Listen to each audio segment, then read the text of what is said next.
Hello everyone, this is Sheila Shaffie and welcome back to another episode by ProcessArc. We're going to talk about failure and the importance of acknowledging and accepting failure as part of being an entrepreneur. Now, it's probably one of the hardest lessons I had to learn and accept because I never thought that things weren't going to go my way.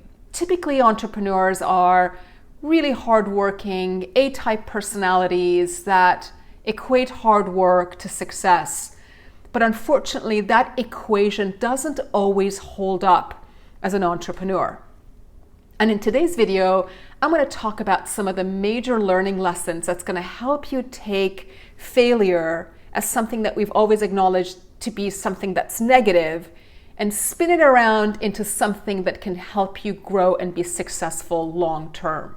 Now, as entrepreneurs, we're always betting on things, a new hire, a new product, a new partnership that's going to take you to the next level. But it doesn't always work out that way. And knowing how to deal with that disappointment and that failure is really important. We've always been told, really since we were kids, that if you study really hard, you're going to get into a good university. If you work really hard at your job, you're going to get that next promotion and the higher pay. Again, we've always been sort of taught to equate hard work and ambition with some sort of a financial gain or success. And that equation, again, doesn't always exist in entrepreneurship. And there are many cases of that if you think about startups with millions of dollars backing them, ultimately failing. Now, there's a lot of different reasons why a startup may fail, and those are kind of what I would categorize as catastrophic failures. That's not what we're going to talk about. What I really want to focus on are the day-to-day failures that feel like they knock you off your feet and they cause great cause of concern and angst for you. I want to talk about that type of failure and what you should do about it. Now, don't get me wrong.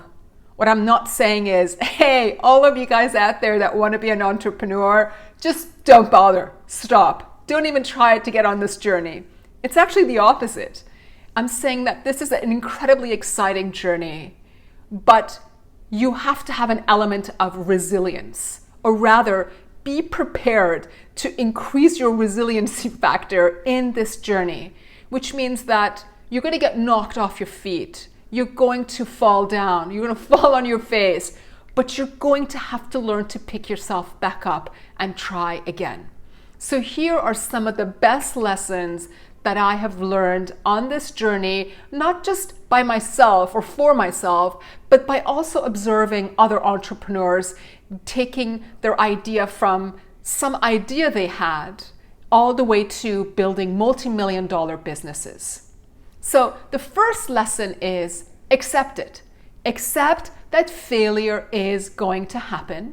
It's not personal and it's not your fault because there are so many things in the world of an entrepreneur that is completely out of your control. But what you can do is prepare yourself for it mentally, psychologically, and emotionally. If you know that it's coming or it will come at some point in time, then you can accept it, acknowledge it, and move forward. But if you constantly think that, hey, it's not going to happen to me. I am super successful, super smart. I've got the best product. I've got the best distribution strategy. I've got the right partnerships. I've got the right advisors, whatever that is. And because of all those things, I'm not going to fail. When it does happen, when something does knock you off your feet, the chances are it's going to be harder for you to pick yourself back up. So just accept it, that it's going to be part of your journey.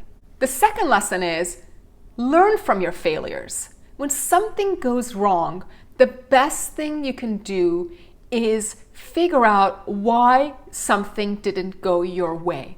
Where did you overestimate? What did you underestimate? What could you have done differently? Are there deals or issues immediately that you need to be addressing to mitigate future risk? So learning from your failure and your mistakes is probably the biggest lesson here.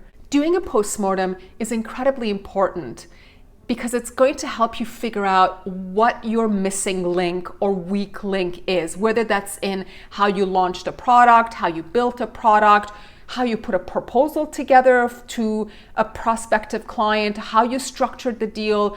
Understanding all those weaknesses or trying to figure out what didn't go your way will help you mitigate risk in the future and increase your chances of success downstream. The next lesson is don't be afraid of failure. And it goes back to point number one. If you expect it, if you acknowledge that it's part of your journey, you shouldn't really be afraid of it. Think of failure not as an end to your business or an end to your journey, but a roadblock that you're going to have to overcome. So when you are afraid of something, your tendency is to avoid it altogether. So it may actually hinder your business from growing or getting to the next level. But if you just say that, listen, I know something is not going to go my way, or I may fall on my face and fail, or this venture may not actually reap the kind of benefits that I expect, then your chances are you will actually step forward and move forward with that idea. And it will give you the learning lessons and the insights that you need to modify what it is that you're doing to get yourself to the next level. So just don't be afraid. Don't give up. And the last lesson is set realistic expectations. You know, when I think about the partnerships we've built in our business or the kinds of clients we were able to win, I didn't always go into those relationships thinking, yes, that's going to give us the next multi-million dollar that we had expected, but rather tempered my expectations so that in case things didn't go our way, I didn't feel like I've been sucker punched in some way. So it's always better to be conservative in your expectations and potential outcomes than being overly optimistic. Everything to me feels like an upside. If I win a new deal, it's an upside. It's not something that I anticipated or I targeted, but I just feel like, hey, that was great. We did our best. We got it. Now let's make sure we retain that client, retain that product, whatever it is, to make sure that we continue to build on our successes. So setting appropriate expectations clearly will also help mitigate any sense of failure that you may get. Now, the worst thing about failure is that it creates feelings of angst, anger, and disappointment. And the last lesson for you is don't turn those feelings onto yourself and beat yourself up every time things don't go your way.